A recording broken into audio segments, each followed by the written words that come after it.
The craze for personal water vehicles started about 30 years ago with the Hobie Cat. Now, a personal water vehicle can be defined as a small vehicle with extremely high performance, whether it be sail or engine powered, which is suitable for use by 1 or 2 or maybe 3 people. Now, the Hobie Cat came out of America. The Maori Cat took over from the Hobie in Australia. It was effectively an Australian designed and built Hobie Cat. But since then, personal water vehicles have been pretty well 100% imported. In other words, made overseas and imported into Australia. The first jet ski we saw was a Kawasaki, and when Kawasaki's ownership of the patent on that particular type of water vehicle expired around about 15 years ago, virtually all other overseas manufacturers got in on the act.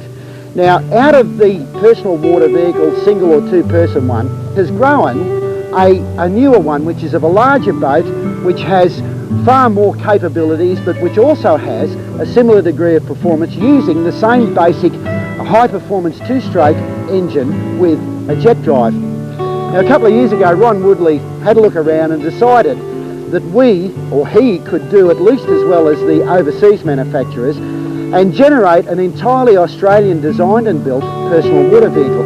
Now, that's all very well if Ron, as most people would have done, had said, okay, I'll build the hull and I'll import the engine jet units and put them in it, but he didn't do that. He went a little further and he decided that he would not only design and build the boat, but he would also do the same with the engine and jet unit. And this little vehicle that I'm leaning on here is 100% Australian designed and built, and it has a truly superb power unit in it.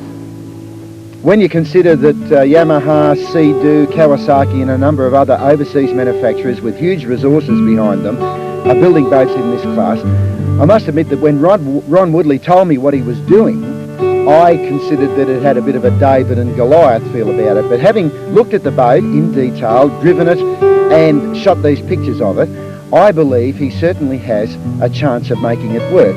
And obviously that will relate firstly to price and secondly to the performance of the boat, thirdly to the amount of support he gets from the local market.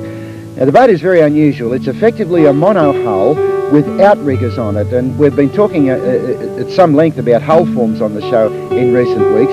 This really is a brand new one. The mono hull has a large flat flange all around the top of the hull just underneath the gunnel, which makes it remarkably dry, and the outriggers are fitted outside of the mono hulls, the sides of the mono hull form, effectively underneath these extended gunnels. Now, that gives the boat a huge degree of stability at rest, a very soft ride underway, and the ability to safely and comfortably do the spin-outs for which jet boats are so famous and which are so much fun.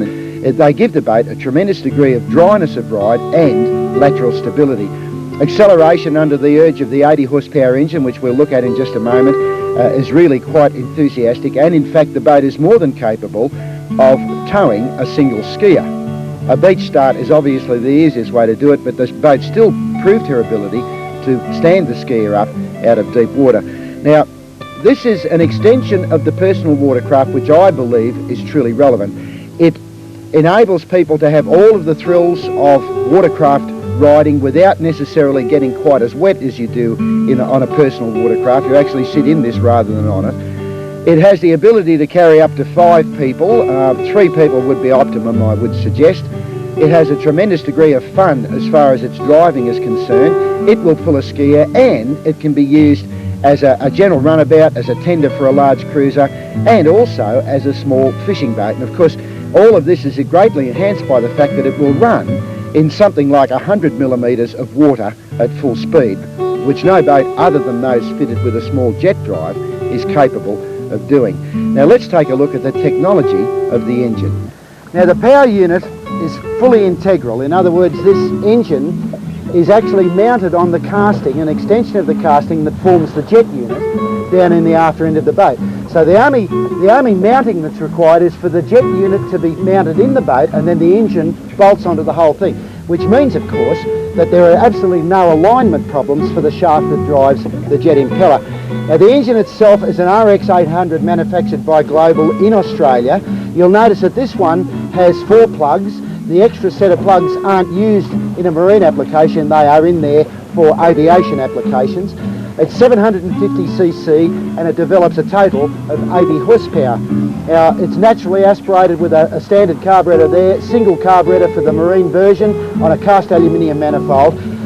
This casting here is an aluminium exhaust manifold which is powder coated, and the temperature range of the engine is more than well demonstrated by the fact that after hours and hours of running there is no problems with heat with the powder coating, so the engine runs extremely cool. It draws its cooling water, by the way, from a pickup in the actual jet unit, so the cooling water comes in at extremely high pressure. It's got high volume cooling. These engines have undergone countless thousands of hours of testing, and in fact one is used on the Sunshine Coast in a hovercraft for mosquito spraying. It's done 2,800 hours and requires not even the replacement of a set of plugs. The engine is performing exactly as it did when it was brand new. Now, I'm very impressed with this engine. I've looked inside it, and in fact you're looking at some pictures of the inside of the engine, the crankshaft, the pistons, the combustion chambers now. It's superbly well designed and built. It has a large volume of cast marine grade aluminium alloy in the block and the cylinder units, which obviously makes the entire engine a heat sink and helps to enhance its overall reliability. It certainly is a magnificent unit, and it's a tribute to Ron Woodleigh and the manufacturers of these engines that they've come up with a power unit which is at least the match of those that are fitted to the imported personal water vehicles.